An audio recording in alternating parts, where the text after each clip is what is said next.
Yeah, yeah. Wait a minute. तो आज का जो थोड़ा वीडियो है वो थोड़ा अलग होगा। इसमें मैं कुछ आपको पढ़ाऊँगा नहीं, मैं अपना एक रीसेंट ट्रेड और ट्राई करूँगा कि इधर मैंने जितने भी ट्रेड लिए हैं या इन फ्यूचर जो भी मैं ट्रेड लूँगा, चाहे उसमें लॉस हो या प्रॉफिट, मैं वो आपको ला के दिखाऊँगा ताकि आप लोग को आइडिया पड़े कि एक्चुअली में ट्रेड कैसे लेते हैं। क्योंकि स्ट्रैटेजी और ये सब तो यूट्यूब पे बहुत पड़े हुए हैं एंड उसमें से कुछ सही भी हैं, कुछ खराब भी हैं। बट ये सही और खराब मैं किस बेसिस पे कह रहा हूँ, जब तक आप उसका प्रैक्टिकल नहीं करोगे आपको वो चीज़ पता ही नहीं चलेगा कि वो जो पर्टिकुलर स्ट्रैटेजी है वो सही है कि गलत है। और मैं वही गैप फिल करना चाहता हूँ। मैं आप लोग के अंदर कॉन्फिडेंस लाना चाहता हूँ कि ट्रेड कैसे लेते हैं। कोई सेटअप या कोई जो मेरा थिंकिंग है, मैं आपको अपना थिंकिंग देना चाहता हूँ कि जब मैं चार्ट को देखता हूँ तो क्या सोचता हूँ। एंड इसीलिए मैं ये वीडियो दिखा रहा हूँ। अभी आपके सामने कई सारे लाइन्स और ये सब चीज़ें, आपको कन्फ्यूजन हो रहा होगा कि ये किस बेसिस पे बने हैं।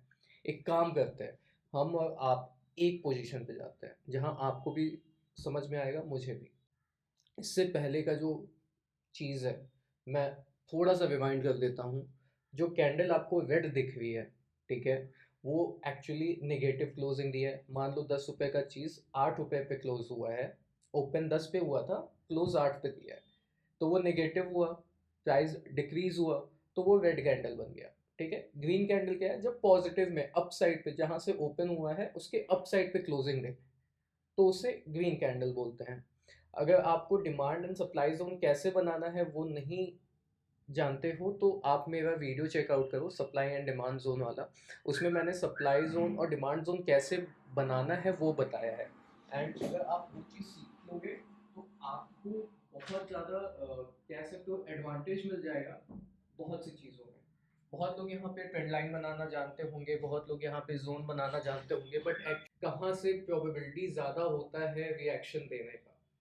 मैं बात कर रहा हूँ इन टर्म्स ऑफ रिएक्शन। कौन से ऐसे पॉइंट है जहाँ रिएक्शन आएंगे। रिएक्शन आपका कुछ भी हो सकता है, सेल साइड के लिए भी हो सकता है, बाई साइड के लिए भी हो सकता है। इसीलिए हम लोग ये बाई एंड सेल सिग्नल के फॉर्म में नहीं बोलेंगे, हम लोग रिएक्शन के फॉर्म में बोलेंगे। तो चलो स्टार्ट करते हैं। एंड प्लीज़ अगर आपने डिमांड एंड सप्लाई जोन का वीडियो नहीं देखा है तो उसको जाके देखो, वहाँ मैंने बहुत अच्छे से एक्सप्लेन किया है। अगर आपको कुछ और सीखना है, आपको नहीं समझ में आ रहा है, तो कमेंट सेक्शन में लिखो ताकि मुझे पता चले और मैं उस हिसाब से वीडियो बना सकूँ। तो सबसे पहले आप आके देखो चार्ट में आपको दिख क्या रहा है। मुझे यहाँ पे इस चार्ट में एक ऐसा पॉइंट आइडेंटिफाई करना है जहाँ पे मेरा सपोर्ट या रेजिस्टेंस बन रहा हो। ठीक है, अभी प्राइस इस पर्टिकुलर लेवल के आसपास है। मैं आपको एक काम करता हूँ, 12th को ले जाता हूँ। मैंने जो प्रॉफिट किया हुआ है वो ये तो अभी रनिंग प्रॉफिट चल रहा है, ठीक है। एंड अगर मैं आपको अपना ट्रेड हिस्ट्री दिखाऊं तो मेरा सबसे पहला अक्टूबर मंथ में 4th को गया था, जो मैंने कैंसिल कर दिया था। मेरा जो दूसरा ट्रेड था वो मैंने 12th को लिया था, एक इथेरियम बाई किया था, 15th को सेल किया था। ट्रेड कितने दिन का था, 3 दिन का। फिर मैंने कब लिया, 24th को लिया, फिर 26 को लिया, फिर 1st को लिया, फिर 3rd of November को लिया। और यहाँ पे बाई ही करता गया, छोटे छोटे एक मेजर मैंने यहाँ पोजीशन बनाया, उसके बाद मैंने स्मॉल स्मॉल अमाउंट से एड ऑन करते गया। रीज़न यही था कि मुझे अपने डिमांड जोन पे मिल रहा था, जहाँ से प्रोबेबिलिटी हाई था ऊपर जाने का। ठीक है, रिएक्शन मिलने का प्रोबेबिलिटी हाई था, इसलिए मैंने वहाँ पे पोजीशन अपने ऐड ऑन किए। That's it. अब आपको यहाँ पे एक और चीज़ देखने को मिलेगा, मैंने यहाँ पे ओवर ट्रेडिंग नहीं की है। मेरा जो एक प्रॉपर ट्रेड था वो 12 और 15 को ही चला, उसके बाद मैं बस ये होल्ड ही किए जा रहा हूँ। तो इससे क्या समझ में आ रहा है, आपको अपॉर्चुनिटी का वेट करना है। मैं अपॉर्चुनिटी का वेट करता हूँ, मैं खोद के ट्रेड नहीं निकालता हूँ। ट्रेड को अपने पास आने दो। आप ट्रेड के पास जाओगे तो और बहुत ज़्यादा हाई चांसेस है कि आपके फेवर में वो ट्रेड नहीं जाएगा। बट आप अगर कोई सेटअप रखे हो, कोई चीज़ अपने दिमाग में एक प्रोसेस डिफाइन किए हो एंड उस पे आने का वेट कर रहे हो, तो आपकी प्रोबेबिलिटी बहुत हाई है कि आपके फेवर में ट्रेड जाएगा। ठीक है, तो डिमांड एंड सप्लाई जोन बनाना कैसे सीखा हमने, हम देख सकते हैं कि यहाँ ये जो मैंने जो यहाँ लाइन रखा है, इस लाइन के आसपास मुझे एक ऐसा पॉइंट दिख रहा है जहाँ से सपोर्ट भी लिया गया है और रेजिस्टेंस भी लिया गया है। सपोर्ट कहाँ तक है मैं ये दिखाता हूँ। ये रहा मेरा सपोर्ट, यहाँ तक इसने इस लाइन का सपोर्ट लिया था। यहाँ पे इसने ब्रेकआउट दिया, ब्रेकआउट देने के बाद इसी लाइन को, इसी जोन को इसने क्या किया, रेजिस्टेंस लेना स्टार्ट कर दिया, ठीक, दैट्स इट। आपको वो जोन मिल गया जहाँ से आपको सपोर्ट और रेजिस्टेंस दिख रहा है। ये मेरा चार्ट का एक मिड पॉइंट हो गया, या मेजर सपोर्ट रेजिस्टेंस, आप इसको जो भी बोल दो, ये मेरे को मिल गया है। अभी ये मेरे लिए मेजर रेजिस्टेंस है क्योंकि ये इसके नीचे है। जब ये इसके ऊपर जाएगा तो यही मेरा मेजर सपोर्ट बन जाएगा, ठीक है। अब अगर आप मेरा डिमांड एंड सप्लाई जोन का वीडियो देखे हो तो उसमें मैंने जोन कैसे बनाना सिखाया था। आप ऐसा कोई कैंडल आइडेंटिफाई करो जहां से एक अप साइड का मूव देखने को हमें मिला है, ठीक है। आप यहाँ पे इसी एरिया के आसपास देखो, यहाँ पे ये डाउन मूव देके एक अप साइड का मूव देता गया है, एंड यहाँ पे एक फेयर वैल्यू गैप भी बना हुआ है। फेयर वैल्यू गैप क्या होता है, जिस भी कैंडल में 3 कैंडल का ये पॉइंट होता है, थर्ड कैंडल का लो एंड फर्स्ट कैंडल के हाई में अगर गैप होता है तो उसे फेयर वैल्यू गैप बोलते हैं। एंड मार्केट की टेंडेंसी है आके उसको फिल करेगा, बहुत हाई प्रोबेबिलिटी होती है आके फिल करना। देखो यहाँ पे आके इसने फिल भी किया एंड इसी को सपोर्ट बना के वापस ऊपर चला गया। एक और तरीका होता है बनाने का जो मैं ज़्यादा फॉलो करता हूँ, वो ये रहता है कि जहाँ से इम्पल्सिव जो फेयर वैल्यू गैप आया है तो उसकी जो पहली कैंडल है उसका मैं लो मार्क कर लूँ, और एक ऐसा जोन या तो उसी कैंडल का हाई कर दूँ, ठीक है। अगर जोन टाइप का नहीं है, वहाँ पे कंसोलिडेशन बहुत नहीं किया है, तो मैं क्या करता हूँ, उसी कैंडल का हाई और लो मार्क कर लेता हूँ, उसको अपना एज अ सपोर्ट रेजिस्टेंस बना लेता हूँ। दूसरा, अगर आसपास ही मेरे को यहाँ पे दिख रहा है कि एक दो कैंडल यहाँ पे रेजिस्टेंस इस पर्टिकुलर पॉइंट से लिया एंड देन इसने ब्रेकआउट देके ऊपर गया, तो मैं ये पर्टिकुलर जोन ही बना लेता हूँ।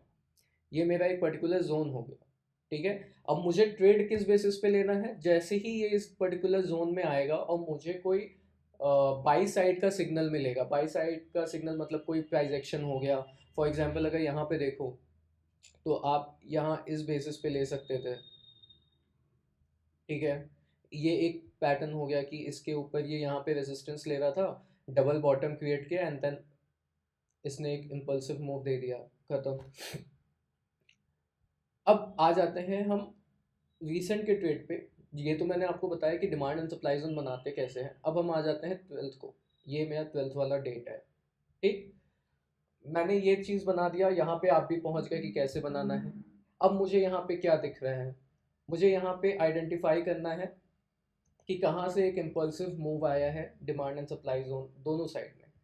तो इधर ये कैंडल आप देख सकते हो कि ये इसी पर्टिकुलर जोन के आसपास मैं वो कैंडल जो बता रहा था डिमांड एंड सप्लाई जोन बनाने के लिए, इसी पॉइंट से इसने वो चीज़ दिया है, ठीक है। अगर आप देखो इसी पॉइंट से इसने ये चीज़ दिया है, ठीक है। तो इसको मैं क्या करता हूँ, इसको थोड़ा लाइट कर देता हूँ ताकि आपको कंफ्यूजन ना हो।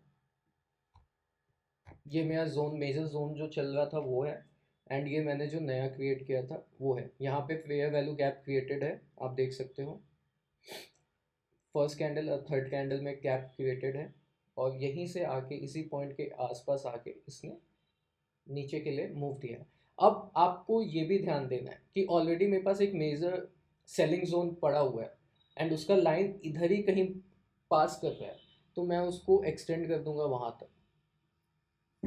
ये छोटे छोटे जो चीज़ें हैं ये आप ग्रेजुअली सीखोगे कि अच्छा मैं ऐसे भी कर सकता हूँ, ठीक है। तो आप इसको इस पॉइंट से भी देख सकते हो। दूसरा आप क्या देखोगे यहाँ पे, जो मोस्टली बहुत ट्रेडर्स सीखे होंगे, या जो भी आप लोग अगर ऑनलाइन वीडियोस देखे हो, तो मुझे एक डायगोनल रेसिस्टेंस दिख रहा है ऐसा। अगर मैं इसको ऐसे बना दूँ तो मुझे एक डायगोनल रेसिस्टेंस भी यहाँ पे दिख रहा है। अब मुझे सपोर्ट बनाना है, तो सपोर्ट कैसे कैसे बना सकते हैं, अगेन आप ट्रेंड लाइन उठा सकते हो, डायगोनल ट्रेंड लाइन। ये यहाँ पे ट्रेंड लाइन मैंने बना दिया, ये एज अ सपोर्ट काम कर रहा है। आप देख सकते हो यहाँ पे इसने सपोर्ट लेके ऊपर के लिए एक मूव दिया, and it is something similar to double bottom. अब आप सोचोगे कि डबल बॉटम क्या है, तो डबल बॉटम बेसिकली एक पैटर्न है जिसे हम लोग आइडेंटिफाई कर सकते हैं as a form of W, ठीक है। बट चार्ट में आपको एग्जैक्टली डब्लू नहीं मिलेगा, ये इस फॉर्म में हो सकता है, इस फॉर्म में हो सकता है, इस फॉर्म में हो सकता है, ऐसे दिख सकता है, ठीक है, ऐसे दिख सकता है, इसके कई सारे वेरिएशन हैं। तो आप इसको आइडेंटिफाई कैसे करोगे? आपको हमेशा ये देखना है कि कोई जो भी आपका सपोर्ट और रेजिस्टेंस वाला एरिया है वहाँ पे डबल बॉटम, डब्लू नहीं डबल बॉटम के फॉर्म में आपको देखना है। जब आप डबल बॉटम के फॉर्मेट में देखोगे तभी वो चीज़ें आइडेंटिफाई कर पाओगे आप। अब यहाँ से इसने सपोर्ट लिया, यहाँ पे इसने रेजिस्टेंस लिया, ठीक है। अब मैं नीचे भी देखूंगा कि मुझे क्या वैसा एक पर्टिकुलर जोन मिल रहा है जहाँ से मुझे एक क्या कहते हैं डिमांड जोन क्रिएट कर सकूं इम्पल्सिव मूव के बेसिस पे। अगर आप ये कैंडल देखो, ठीक है, तो इस कैंडल और इस कैंडल में गैप क्रिएटेड है और प्लस ये डिमांड एरिया के पास है या अपने सपोर्ट के पास है या बॉटम साइड में है। तो मैं यहाँ इस कैंडल का हाई और इसी कैंडल का लो, अब क्योंकि इसका लो और इसके लो में ज़्यादा डिफरेंस नहीं है तो मैं इसका लो कंसिडर कर सकता हूँ। एक मैंने जोन बना दिया एंड जैसे ही इसने अप साइड का मूव देके वापस इस पर्टिकुलर जोन के आसपास आया, ये यहाँ पे कंसोलिडेशन किया 7-8 दिन and something similar to double bottom इसने पैटर्न बना दिया। तो मैंने क्या किया, जैसे ही यहाँ पे इसने ये वाला पॉइंट का रेसिस्टेंस तोड़ा, मेरी पोजीशन यहाँ पे ऐड हो चुकी थी एंड टारगेट कितने दिन में दे दिया? 2 दिन में दे दिया। ट्रेंड लाइन का यहाँ पे एक मेरे को रेजिस्टेंस दिख रहा था, इसीलिए इतने बड़े इम्पल्सिव मूव के बाद यहाँ पे एक सेलिंग प्रेशर देखने को मिला और मैं इसी दिन एग्जिट लिया था। ऑल्दो अभी आपको आगे पता चलेगा कि इसने कहाँ से रिवर्सल लिया था, ठीक है। यहाँ पे इसने 2-3 दिन कंसोलिडेशन भी किया। अब यहाँ पे इस इम्पल्सिव मूव के पहले आप देख सकते हो कि एक फेयर वैल्यू गैप क्रिएट कर दिया है थर्ड कैंडल और फर्स्ट कैंडल के बीच में। तो आप इसको भी as a demand, new demand zone identify कर सकते हो। अब देखो यहाँ पे क्या होता है, ट्रेंड लाइन तो फॉल्स हो गया। ट्रेंड लाइन तो आपने ऐसे बनाया था, यहाँ पे इसने क्या किया, इसने ट्रेंड लाइन को ब्रेक करके जो मेजर पहले हम लोग बनाए थे सप्लाई जोन, वहाँ से इसने यू टर्न लिया। तो होता क्या है, मैक्सिमम जो फेक ब्रेकआउट होते हैं वो ट्रेंड लाइन के ही बेसिस पे होते हैं। अगर मैं इसको एक्सटेंड कर दूँ यहाँ पे, तो देखो इसने यहाँ पे ट्रेंड लाइन को तो फॉलो किया है बट ये मेरे डिमांड जोन को भी उतना ही रिस्पेक्ट दिया है जो मैंने यहाँ पे बनाया। आप देखो यहाँ से एक इम्पल्सिव मूव आया, अप साइड से ऊपर गया, ठीक है।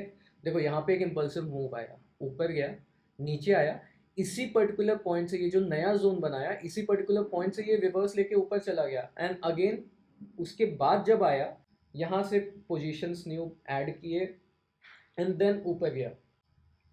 जो बड़े प्लेयर्स होते हैं उनको लिक्विडिटी चाहिए होता है एंड सबसे ज़्यादा लिक्विडिटी ट्रेंड लाइन के नीचे होता है, ठीक है। और इसी वजह से मोस्ट ऑफ द टाइम वेकआउट होता है ताकि जो बड़े प्लेयर्स हैं उनको फ्रेश पोजीशन बनाने का मौका मिले आप लोग से लेके। एंड इसी टाइम पे न्यूज़ आने वाली थी यूएस इलेक्शन की और ये जो रिजल्ट है आप देख सकते हो। नाउ दिस पैटर्न, ऐसा भी पैटर्न होता है, आप इधर से देख सकते हो, ठीक है, इधर से भी देख सकते हो।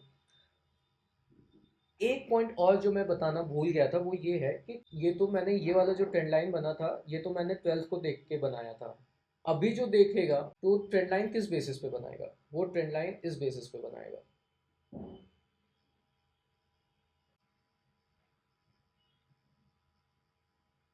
ये मेरा नया ट्रेंड लाइन हो गया एंड देखो इसी पर्टिकुलर जोन के आसपास से इसने नीचे के लिए मूव दिया, फिर यहाँ इसी पर्टिकुलर पॉइंट के आसपास से अप साइड का इम्पल्सिव मूव किया। नाउ इसीलिए ट्रेंड लाइन क्या होता है, ट्रेंड लाइन, हाँ, जैसे जैसे चार्ट मूव करता है ट्रेंड लाइन भी चेंज होता जाता है, ठीक है। तो आपको जोन आइडेंटिफाई करना है कि बड़े मूव्स कहाँ से आए वो कैप्चर करना है, वो जोन बनाना है एंड उसके ऊपर आप अपना कोई भी क्या कह सकते हो ट्रेंड लाइन बना लो, इंडिकेटर यूज़ कर लो, जिससे भी आप जो भी आप कंफर्टेबल हो, ठीक है। बट ये मेरा तरीका है देखने का, मैं इंडिकेटर नहीं यूज़ करता, मैं इंडिकेटर पे रिलाई नहीं करता हूँ उतना एंड आपके सामने रिजल्ट है। अब बात करते हैं कि टारगेट कैसे लेना है। तो पहले तो यही मेरा सेलिंग जोन था तो मैंने यहाँ पे अपना टारगेट बुक किया। अब जब ऐसा इम्पल्सिव मूव आ जाए आपके सामने ऊपर पूरा खुला है तो आप कैसे टारगेट बनाओगे? टारगेट बनाना बहुत सिंपल है, आपको बस ये वो लेवल्स आइडेंटिफाई करना है जहाँ से सेलिंग आया। अब जैसे कि ये कैंडल देख सकते हो और ये कैंडल देखो, ये कैंडल देखो, यहाँ से एक डाउन साइड के लिए मूव आया है एंड फेयर वैल्यू गैप भी क्रिएटेड हुआ है, ठीक है। तो आप इसका लो और इसका हाई मार्क कर लो, ठीक है। अब इसके हाई और यहाँ पे देखो एक जोन भी क्रिएट हो गया है, ठीक है, ये एक पर्टिकुलर जोन है यहाँ पे। तो जैसे ही प्राइस यहाँ पे आया, इसने देखो सेलिंग देना स्टार्ट कर दिया। तो आप ऐसे आइडेंटिफाई कर सकते हो कि कहाँ मेजर की सपोर्ट और रेजिस्टेंस बना है। तो यहाँ पे बहुत लोग प्रॉफिट बुकिंग कर रहे होंगे। मेरा क्या है कि अभी जब तक ये लेवल रीच नहीं करेगा मैं यहाँ से एग्जिट नहीं लूँगा, ठीक है। अब आप एक और चीज़ देखना यहाँ पे, ये वाली कैंडल और ये वाली कैंडल में भी फेयर वैल्यू गैप क्रिएटेड है। तो मैं अगर इसको ऐसे भी कर देता हूँ, तो देखना यहाँ पे जैसे ही प्राइस आया था इस पर्टिकुलर पॉइंट पे, यहाँ पे भी प्रॉफिट बुकिंग होना स्टार्ट हुआ था। ये एक दिन इसी रेंज में था, लेकिन यहाँ पे बाइंग प्रेशर ज़्यादा था। More and more people were interested in buying at this particular point also, इसीलिए यहाँ से वो ऊपर गया। That's it. और इसमें कुछ है ही नहीं लॉजिक। यही वो लाइन थे जो मैंने बनाए थे और यही आपको भी बता दिए। कोई भी चार्ट हो, चाहे वो यूएस हो, चाहे वो इंडियन स्टॉक मार्केट हो, चाहे वो क्रिप्टो मार्केट हो, सब में यही टेंडेंसी दिखेगा आपको। आपको बस क्या आइडेंटिफाई करना है, demand zone, supply zone based on big move. यही मेरा स्ट्रैटेजी है, यही मैं पिछले बहुत टाइम से यूज़ कर रहा हूँ। तो प्लीज़ अगर आपको डिमांड एंड सप्लाई जोन कैसे बनाना है और इन डेप्थ में जानना है, तो आप प्लीज़ मेरा डिमांड एंड सप्लाई जोन वाला वीडियो देख सकते हो।